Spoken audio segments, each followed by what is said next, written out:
Today, household financial stress ratchets up higher.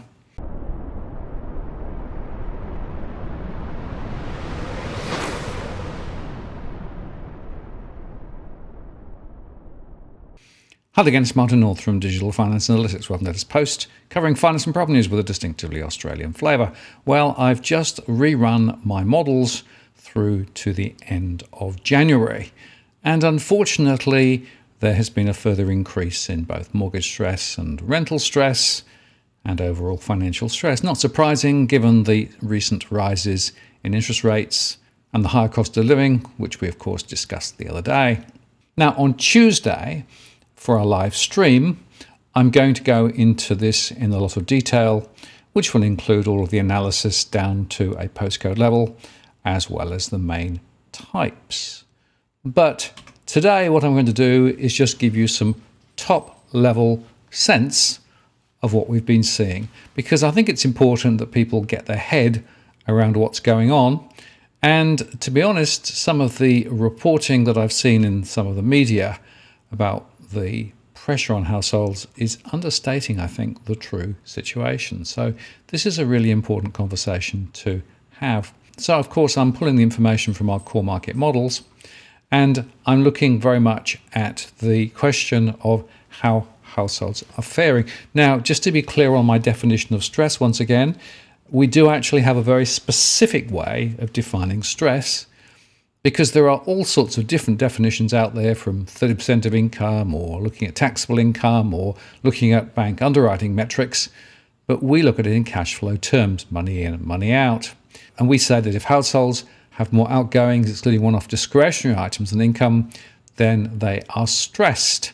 So if they have a mortgage, they're in mortgage stress. If renting, then rental stress. Of course, people prioritize covering the costs of where they live, but it means they have to cut back elsewhere. An investor with cash flow pressures, we identify those as stressed investors, and we can also aggregate the data to estimate the total financial stress sitting amongst households. And we can express it both as a percentage of households and a count.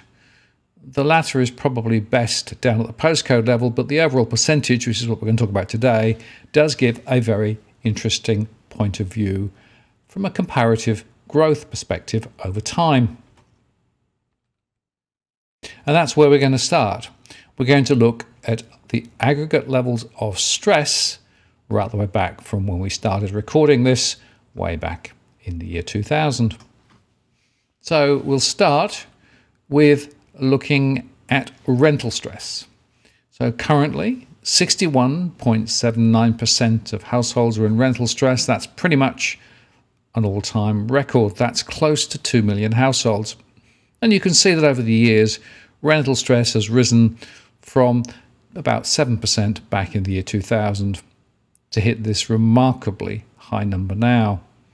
Not surprising given what we know about the costs of finding somewhere to rent and the low supply.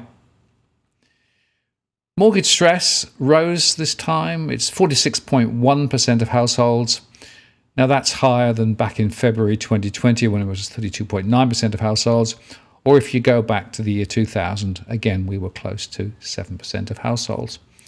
And this is a very large number of households now, not quite as many as those renting, but a large proportion of the population, 46.1% of borrowing households.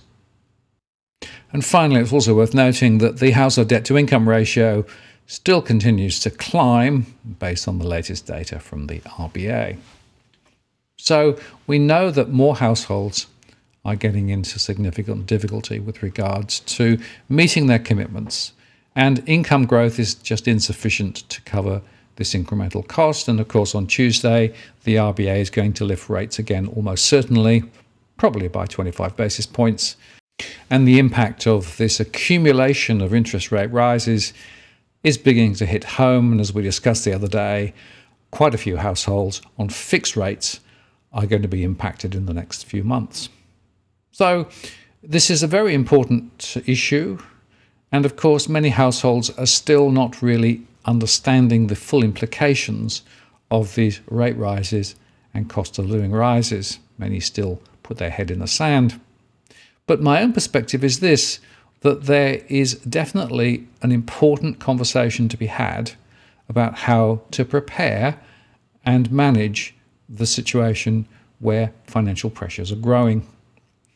It's unlikely that this is going to be alleviated anytime soon, and my own view is that the ability of the government to protect households is also very limited, not least because, of course, if they do a lot, that'll just push inflation further forward.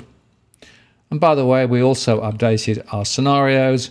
We have 3 scenarios, of course, based on what we call the best case, the mid case, or the base case, and the worst case. Now, it's worth just updating our price scenarios based on the latest from our models. This is as at the 1st of February. And we have 3 scenarios, the best, the base, and the worst case. The best case means that we don't really see much more in the way of interest rate rises, and we avoid a recession, and income growth grows in line with what the RBA says. The base case is where we get more rate rises and wages continue to get compressed, and the cost of living are still stubbornly high. The worst case is we get a recession here in Australia. And we analyse the trajectory of both houses and units.